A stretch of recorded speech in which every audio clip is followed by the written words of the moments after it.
I've been building this strategy using Claude Opus for the last little while, and this is my little trading engine that I hand off to Claude. It has access to it, so it could run backtests for me overnight. And if you haven't seen those videos, go back and take a look. I show you guys how to build a dashboard like this, how to run backtests like this. And it's just so much better than TradingView, because with TradingView, you really just get, one backtest. You get to run the candlesticks. Those are the ones you get. You don't get to download or modify them or run more extensive stress tests like Monte Carlo simulations, randomizing the candlesticks, breaking up the price patterns and price structures to make sure that, your trading bot is flexible enough to respond in real time to many different market simulations, not just the one version of history.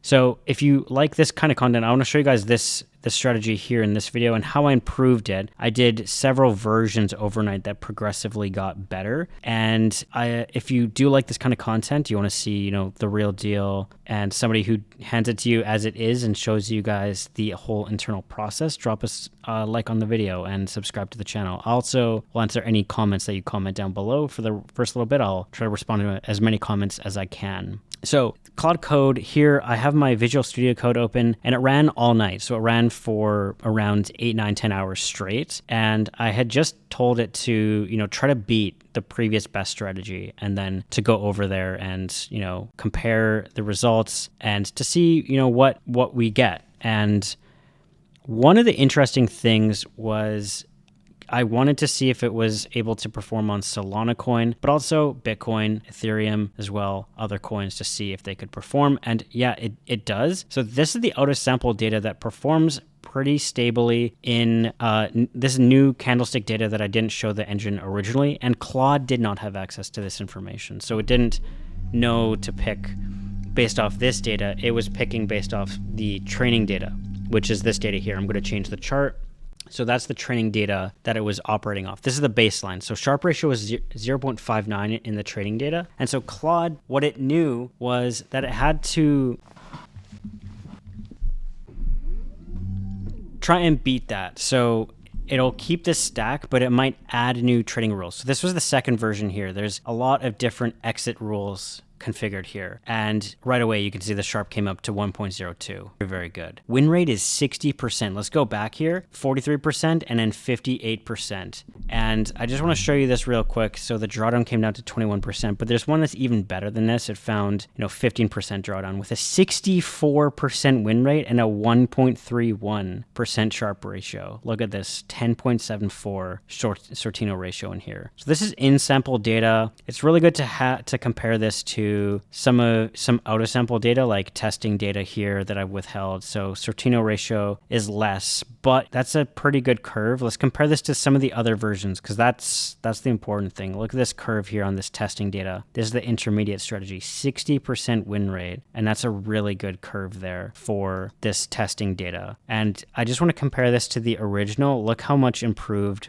that is. 43% win rate with a Sharpe of 0.57 and then 0.62. And then here, yeah, it comes back down. So this intermediate one, a little bit better on the out of sample data. And that's generally how I'll operate it. And then Claude will give a stability score across the bootstrap percentages. It didn't run bootstraps here, but this would be the next step. So I will put these, like all of these versions into bootstrap simulations to see how stable they are. So what that means is we'll just go back to the training data here, and that's going to be our baseline, right? Sharpe is 1.31. Now, if we randomize the candlesticks, the most important thing that I'm telling Claude to do here, so I would just type in here, it has access to my engine, so I would just ask it to run a new simulation, turn on the bootstrapping or the Monte Carlo simulations, and run a couple thousand simulations with each of these strategies to see which one performs the most stable so that we can knock out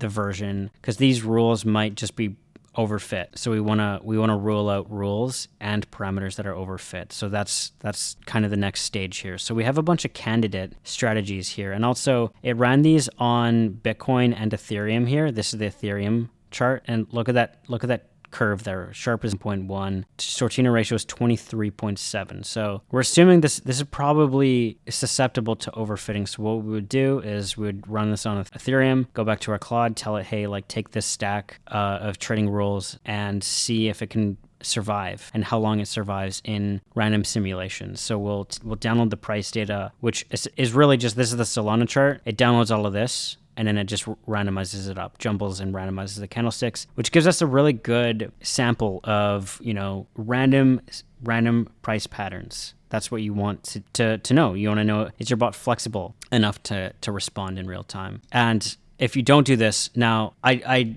want to be firm here. There are a lot of people, and this is a shout out to the Discord. There are people who are putting money into these bots, and they're not doing this, and it's 100% overfit, right? Your bot might work on a subset of the data. Like if your backtest, for example, if we open up the backtesting panel here, we go down to a different time frame here. Your backtest might work on some of the data, but then you zoom forward, maybe you just, okay, it works in the last 30 days, but does it work on the last 90 days? And what about the entire history? If it stops performing at a certain point, you got to wonder, well, your strategy is definitely not generalized. And how do you know that the future data is going to correspond to just the little random slice that you took, right? So I would heavily caution anyone who's just YOLOing in, right? I take a more rigorous statistics-based approach with this. You want your strategy to be open and flexible, and sometimes that means having in a certain indicator. It might mean having less options for your indicator, like less parameters to tune,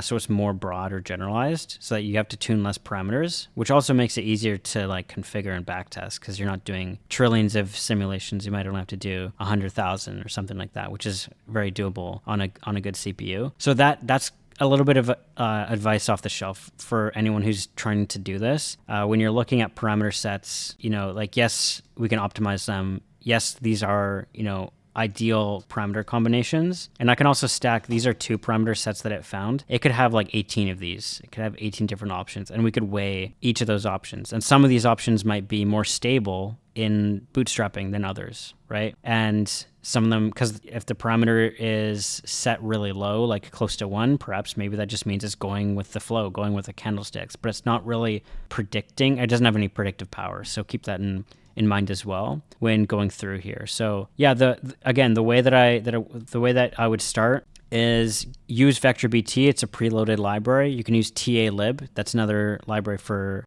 using indicators. And a criticism, something I see a lot of people saying, is that the market's rigged. If you trade with trading bots, you're just throwing your money away. Well, you can backtest on rigged data, and as long as you bake in whatever actual market conditions you have, right? Like right here, you might see some liquidations in this Solana chart, and yeah, like right here, there's some liquidations. The market's being manipulated, but if you're training on that, then you're training to handle that market manipulation, which should be really good, right? If you think about it that way, it's kind of makes sense that as long as your strategy is, as generalized as possible, as flexible as it can be, and when you do so, you're not going to hit the perfect peaks and the perfect bottoms on every single trade that your bot does, but generally it's going to not cave in and burn itself out on some choppy movement or one liquidation, for example. There are these anomalies that happen. Look at this really big candle here. That would wick out any bot and gather its liquidity, right? So your bot can serve either as fodder for the bigger bots, big trading firms, or, your bot can just kind of take a piece of the pie. The market will move, and as long as your bot's listening to it and able to go to sleep when it has to and wake up when there's really important trading happening, then you might be onto something. So the goal is not to always just get the highest Sharpe ratio, which that is one of my goals. I want to have the lowest drawdown so I can feel safe, and I have the highest Sharpe ratio so I know that I have the best risk. This Sharpe ratio is a volatility adjusted risk to reward. So for anyone who knows anything about risk to reward ratios, adjusting for volume just makes it a little bit more stable. So when you're looking at many simulations, it's more generalized of a number. So that's why I look at Sharpe. Sortino is important too, but that's the one I look at. I know that super high win rate, 64% win rate, looks cool, but it depends, right? It depends on what the risk is and what the reward is, because maybe you're only gaining a little bit. So that's what I would say on that. So win rate intrinsically does not matter, but it dependently matters if you have a good risk to reward ratio. Which why would you optimize for win rate when your engine can optimize for any number, right? You could tell it to get the best net profit, but that could be at the expense of really high drawdown, and you don't want that, right? You want to probably maximize Sharpe ratio or minimize drawdown is what I usually focus on and what I would recommend focusing on, because as a result of that, a byproduct is that you'll have higher net profit. And, when you're putting real money in, you'll feel safer. If you're a larger trader or, a whale, then yeah, like you want to minimize your drawdown. You don't want to park your bot, and you want to trust it. So it's a trust building exercise with your bot. So rolling out a bot might look something like this. So I'll design just the base configuration,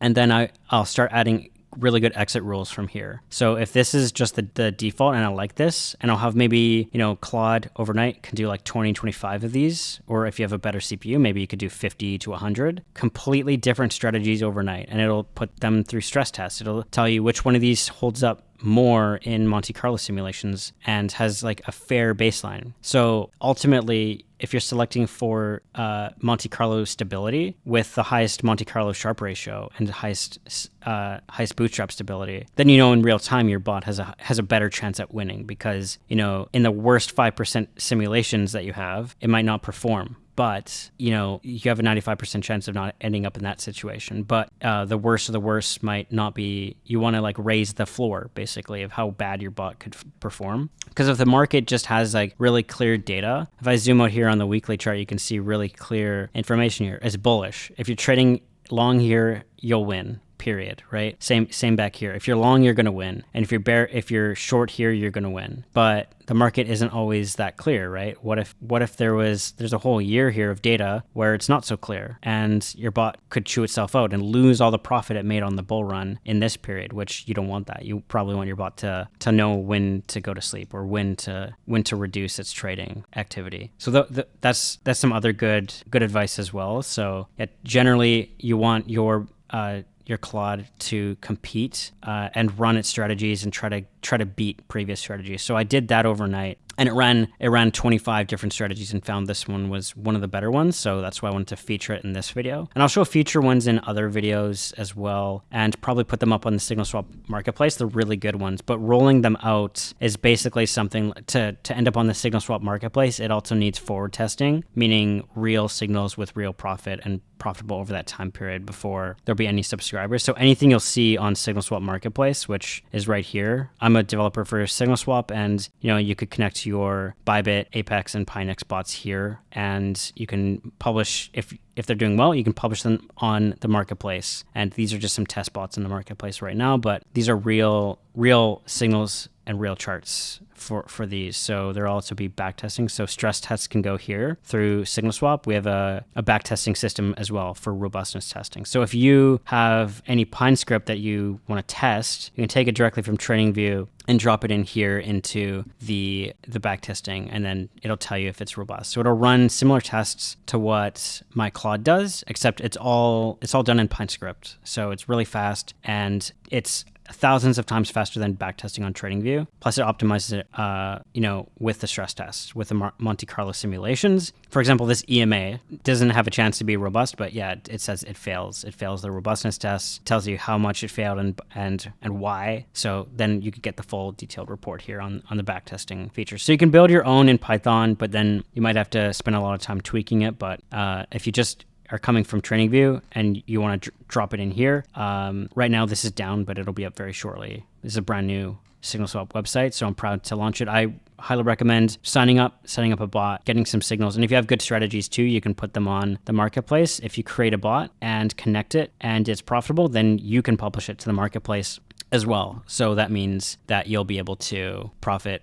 and from anyone who subscribes, you'll get 70% of the revenue from your trading bot. And of course, we've got to vet to make sure it's good, but if it is good, then it'll be up on the marketplace. So that's also just a little side detour. So what I'm going to do to get my bots on the marketplace, this is the full breakdown and summary, and then I guess I'll just leave the video after the summary here, but I'll take an idea. This is the baseline, and then I'll start adding exits. I'll start adding, chop filters, so it won't trade in precarious conditions. When the market's really choppy, it'll turn off, it'll go to sleep. I'll start adding things like that in to see, building stability improvements. This is the second version, the third version of it. And then there's different branches it could take, right? Because I could take out some of these signals and then add in others and see how it does. So it'll kind of form a tree of all the possible configurations this bot can have on various coins. And the next thing is testing on various coins. So does it perform on Bitcoin like this one? Yeah, it performs, it looks like, in training data, but in testing, you might see a little bit of distortion here. It's still profitable in